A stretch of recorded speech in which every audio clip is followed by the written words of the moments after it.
आज हम डिस्कस करेंगे section number 206 AB of the Income Tax Act 1961. Section number 206 AB is related to the special provision for the person who is not filing their income tax return. So ये section कब applicable होगी? अगर आप TDS deduct करने के लिए liable हो। पहली कंडीशन तो वो है कि whether you are liable to deduct the TDS of any other person. अगर आप टीडीएस डिडक्ट करने के लिए लायबल हो, then you must have to be careful for this section number 206 AB। अगर आप किसी का टीडीएस डिडक्ट करने के लिए लायबल हो, then you have to check whether your deductee has filed last 2 years income tax return और नॉट। मतलब कि आपकी डिडक्टी ने पिछले 2 साल के इनकम टैक्स के रिटर्न फाइल किए हैं कि नहीं, वो आपको चेक करना है। अब सवाल ये आता है कि पिछले 2 साल के इनकम टैक्स रिटर्न कौन से साल के गिनने गए? तो हमें वो साल लेना है कि जिसकी due date of filing the income tax return expire हो चुकी है। तो मान लो अभी फाइनेंशियल ईयर 21-22 चल रहा है, लेकिन फाइनेंशियल ईयर 2021 की due date of filing income tax return expire नहीं हुई है। तो हमें यहाँ पे कौन से ईयर के रिटर्न लेने हैं? Financial year 18-19 and financial year 19-20।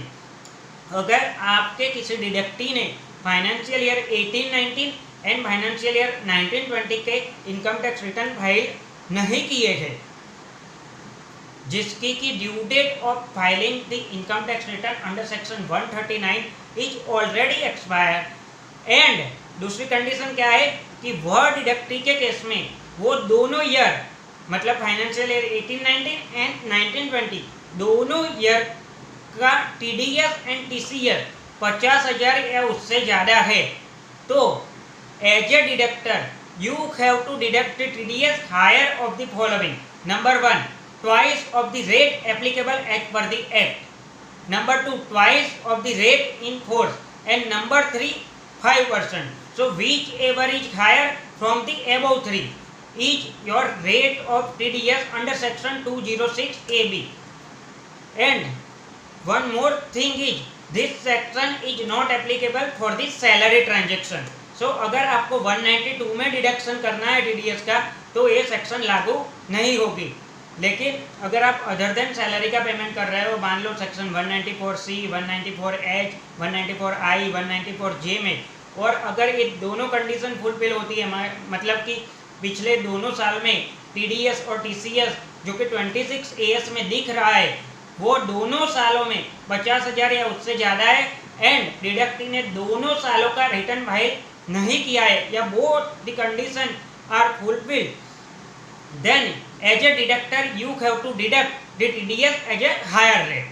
Now अब एक और क्वेश्चन आता है कि अगर आपके डिडक्टी ने पान फर्निश नहीं किया, तो अंडर सेक्शन 206 AA में 20% TDS is required to be deducted. So अगर 206 AA and 206 AB both is applicable, then what is the rate of TDS? Then the answer is rate is higher of the first 3, that is the rate at in the force, rate as per the provision of the act, or a 5%, whichever is higher, or 20% as per section 206 AA.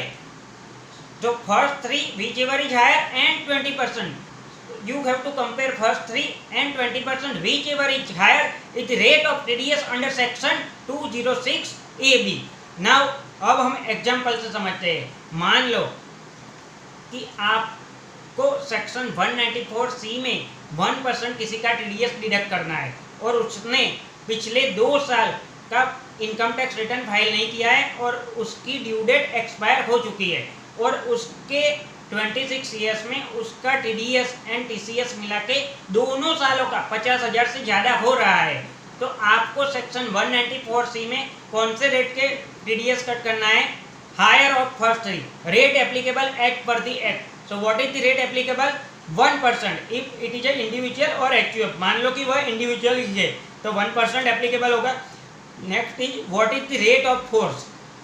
So rate in force is the same at per the provision of the act. And third one is the 5%, so whichever is higher, So 1%, what is the twice? 2% or a 5%. Whatever is the higher, that is the 5%. So you have to deduct the TDS at the higher rate of 5% instead of 1% under section 194C.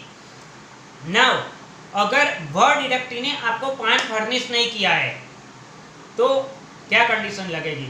तो पहले तो हमें 5% TDS deduct करना था under section 194C में, लेकिन अब उसने 5 फर्निश नहीं किया तो 5% और 20% whichever is higher, so 20% TDS is deducted.